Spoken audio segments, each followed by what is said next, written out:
त्या ज्ञानज्योती क्रांतीज्योती सावित्रीबाई फुले यांच्या जयंतीच्या निमित्ताने मी त्यांना अतिशय विनम्र अशा प्रकारची आदरांजली व्यक्त करतो।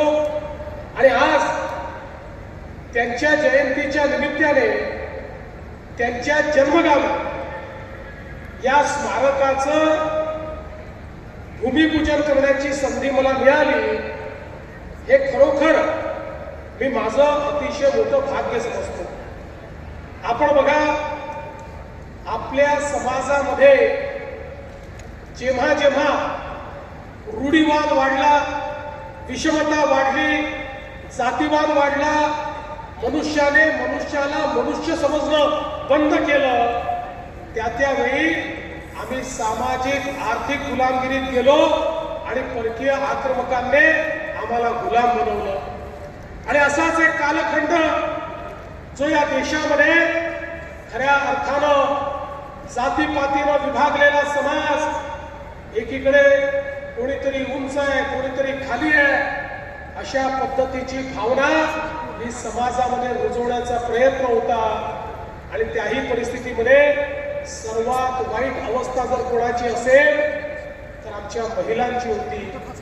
कुठल्याही समाजाच्या महिला असो, त्या महिलांना अत्यंत हीन अशा प्रकारची वागणूक देणं ही समाजामधली रूढी होती, ही समाजातली परंपरा होती। त्या ठिकाणी एखादी महिला विधवा झाल्यानंतर तिची संपत्ती देखील जायची, ती विधवा झाल्यानंतर तिला कुठले अधिकार नाही राहायचे। सतीसारखी प्रथा आमच्याकडे होती, विधवेला जणू काही ही अपशकुनी आहे अशा पद्धतीनं वागवलं जायचं। विधवेला आणि आमच्या मुलींना शिकण्याचा देखील अधिकार त्या ठिकाणी नव्हता। अशा परिस्थितीमध्ये क्रांतीचं रणशिंग फुंकणारे महात्मा ज्योतिराव फुले आणि त्या ठिकाणी ज्ञानज्योती क्रांतीज्योती सावित्रीबाई फुले यांनी या समाजातल्या रूढींच्या विरुद्ध एक मोठं बंड पुकारलं आणि हा निर्णय केला की स्त्रियांना अधिकार द्यावे लागतील, स्त्रियांना अशा पद्धतीनं वागवता येणार नाही। आणि म्हणून क्रांतीज्योती सावित्रीबाई फुले यांनी निर्णय केला की स्त्रियांना जर शिक्षण घेण्याचा अधिकार नसेल तर तो अधिकार मी देईन, मी स्त्रियांना शिकवीन। आणि त्यांनी पहिली शाळा त्या ठिकाणी सुरू केली आणि त्या शाळेच्या माध्यमातून आपल्याला कल्पना आहे की भिडेवाल्याची शाळा सुरू झाल्यानंतर ज्या प्रकारे रूढीवाद्यांच्या त्रासाचा सामना त्यांना करावा लागला, चिखल फेकलं, शेड फेकलं, विष्ठा फेकली, दगडं मारली, पण त्या इतक्या हे ठायल्या नाही। एक प्रसंग आहे की क्रांतीज्योती सावित्रीबाई फुले यांनी महात्मा ज्योतिबा फुलेंना सांगितलं, मला अजून एक लुगडं हवं आहे।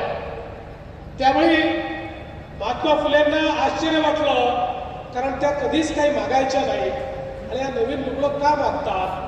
त्यावेळी कोणीतरी महात्मा ज्योतिबा फुलेंना सांगितलं की सावित्री आई जेव्हा रोज शाळेमध्ये जातात त्यावेळी त्यांच्यावर कोणी विष्ठा फेकतं, कोणी शेड फेकतं, विद्यार्थ्यांना तशा अवस्थेत शिकवणं विद्यार्थिनींना हे चांगलं वाटत नाही, म्हणून एक अजून त्यांना लुगडं हवं आहे की त्या ठिकाणी जे खराब झालेलं लुगडं आहे ते बदलून त्या विद्यार्थ्यांना त्या शिकवतील।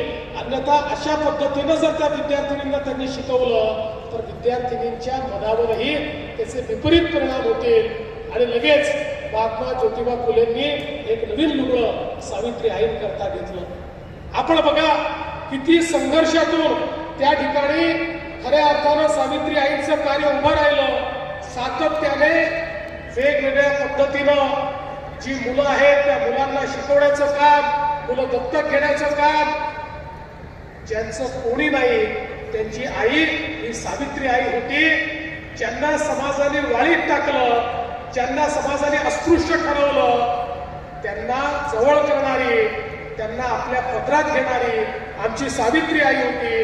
आणि म्हणूनच खऱ्या अर्थानं या देशामध्ये ज्यांच्याकडे पाहून आपल्याला प्रेरणा मिळते अशी जी नावं आहेत त्यातलं एक प्रमुख नाव जर कुठलं असेल तर ते क्रांतीज्योती सावित्रीबाई फुले यांचं त्या ठिकाणी नाव आहे की ज्यांनी समाजातली विषमता दूर करण्याकरता प्रचंड मोठं कार्य त्या ठिकाणी केलं.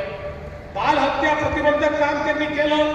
मुलींना मारून टाकलं जायचं, लहानपणीच त्यांची हत्या व्हायची, अशा मुलींना दत्तक घेण्याचं काम त्यांनी केलं.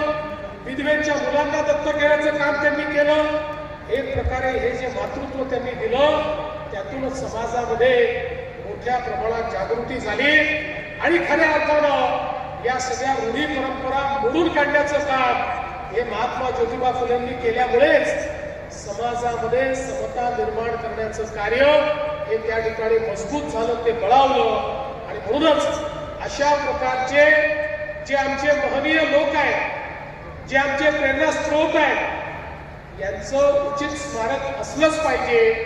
हे स्मारक एकीकडे त्यांच्या कार्याची आठवण तर आपल्याला देतच, पण त्यासोबत लढण्याची प्रेरणाही देतं. जेव्हा जेव्हा समाजामध्ये विषमता तयार करण्याचा प्रयत्न होईल, जेव्हा जेव्हा आमच्या स्त्रियांना, आमच्या मुलींना त्या ठिकाणी दाबण्याचा प्रयत्न होईल, त्यावेळी या स्मारकातूनच क्रांतीची बीजं त्या ठिकाणी तयार होतील आणि समाजामध्ये आता केवळ लाडक्या बहिणी राहिलेल्या नाहीत, तर त्या खऱ्या अर्थानं लखपती दिदी आता या ठिकाणी झालेल्या आहेत. त्यामुळे सावित्री आईंचं जे स्वप्न आहे, आज या कार्यक्रमाकरता विदर्भातले आमच्या भगिनी आणि बंधू आले, मराठवाड्यातून आले, उत्तर महाराष्ट्र आले, पश्चिम महाराष्ट्रातून आले, कोकणातून आले. या सगळ्या लाडक्या बहिणींना सक्षम करणं आभार मानतो, जयाभाऊंचे आभार मानतो आणि माझं बोलणं संपवतो. धन्यवाद.